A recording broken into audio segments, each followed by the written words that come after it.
राज्यात घातपाती कारवाया घडवण्याच्या कट रचल्याच्या संशयावरून महाराष्ट्र दहशतवाद विरोधी पथकानं काल मध्यरात्रीपासून धडक कारवाई सुरू केली।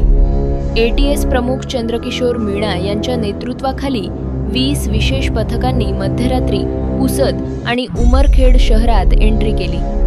राज्यातील तरुणांचं ब्रेन वॉशिंग करून त्यांना दहशतवादी संघटनांकडे आकर्षित केले जात असल्याची गुप्त माहिती एटीएसला मिळाली होती। या माहितीच्या आधारे 14 ठिकाणी शोध मोहीम राबवण्यात आली असून डझनाहून अधिक संशयितांना चौकशीसाठी ताब्यात घेतले असून त्यांची कसून चौकशी सुरू आहे।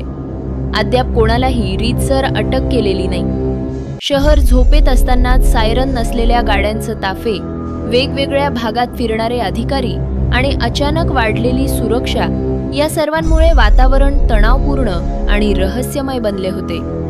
जवळपास 5 ते 6 डीवायएसपी दर्जाचे अधिकारी, विशेष पथकाचे अधिकारी कर्मचारी, शेकडोचा पोलीस ताफा आणि मोठ्या संख्येनं वाहनांचा ताफा पुसद शहरात तळ ठोकून होता।